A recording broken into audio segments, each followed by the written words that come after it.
Yan. Hello. Shalom, shalom.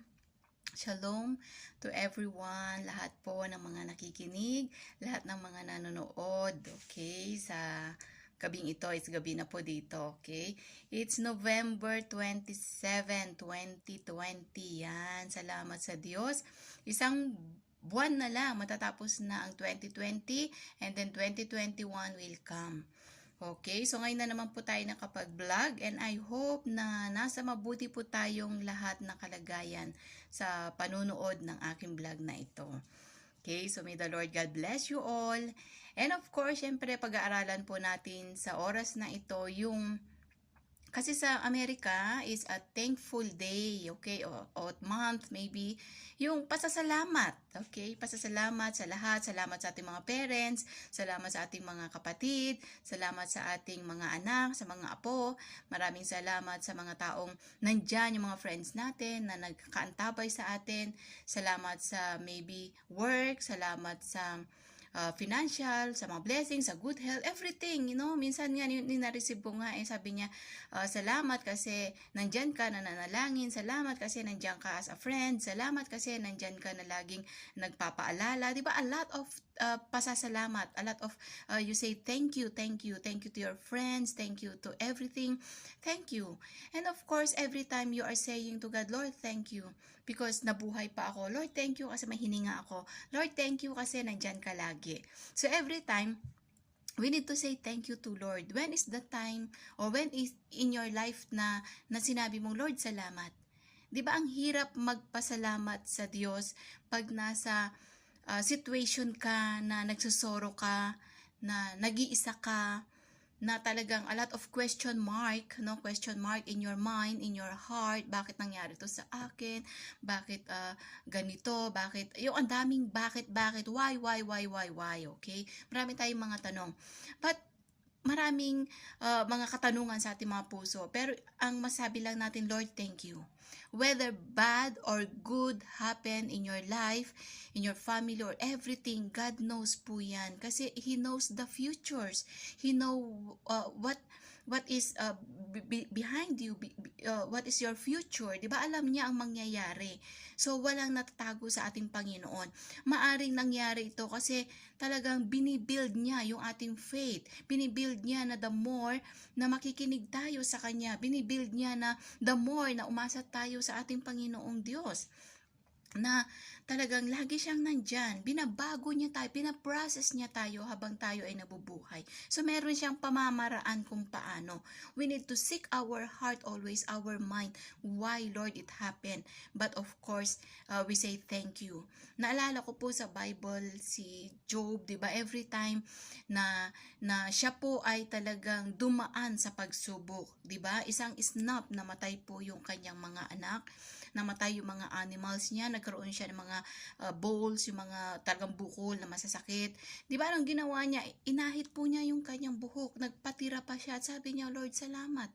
Dahil sabi niya, hubad akong pinanganak sa lupang ito, hubad din akong babalik sa iyo. So he acknowledged God sa lahat ng nangyari sa kanyang buhay.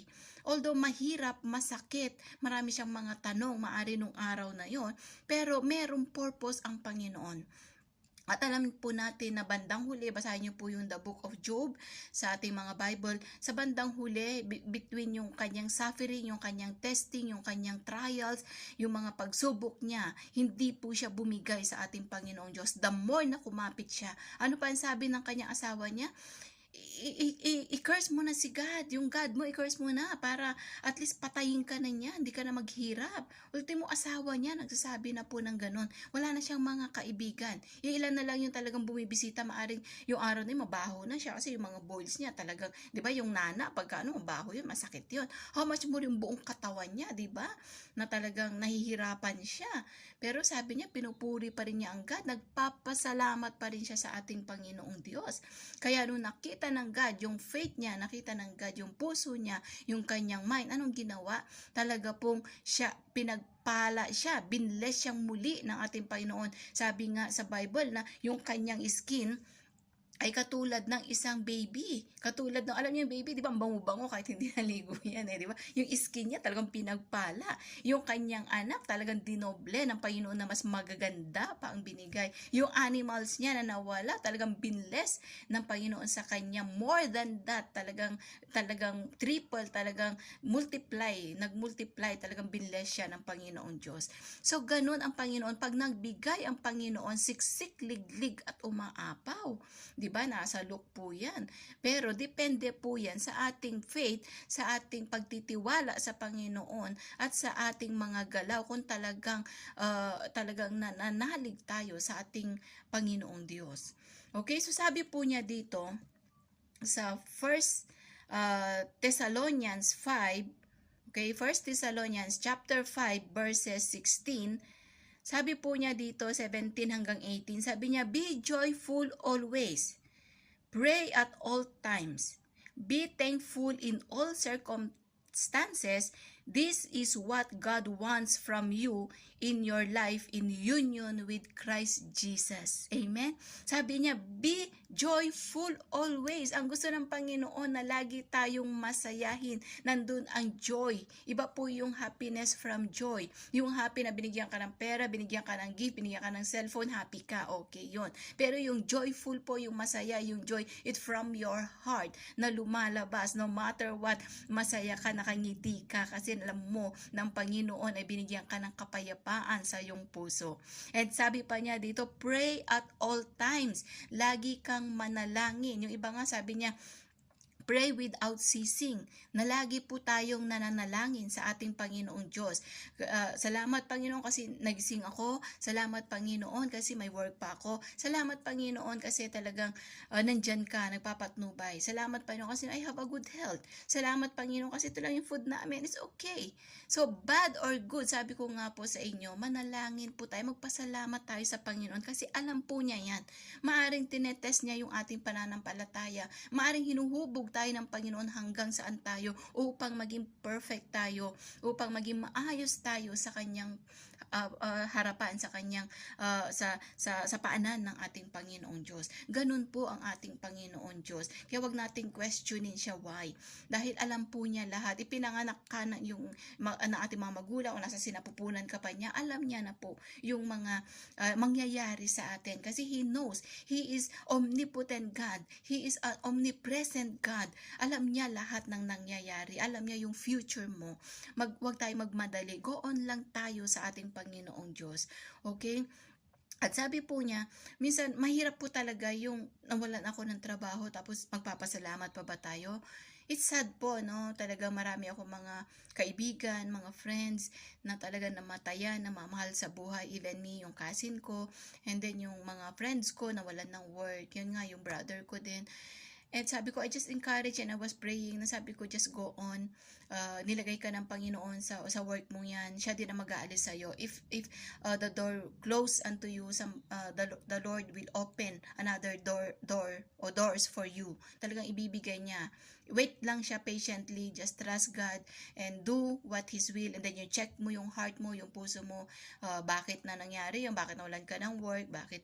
Maring binabago ka ng Panginoon para inahanda niya yung puso mo, yung body, soul, and spirit mo, tapos ilalagay ka niya sa tamang posisyon kung paano, di ba? Kaya sabi ko sa brother ko na talagang nawalan ka ng work, just relax, just pray, and then soon makikita mo yung galaw ng Panginoon, makikita mo yung kamay ng Panginoon. Hindi po maiksi ang kamay ng Panginoon, napakahaba po to para ibigay yung nais niya. Ang anak nga niya na si Jesus Christ, ibinigay niya para po sa atin, masave tayo. How much more yung mga needs natin.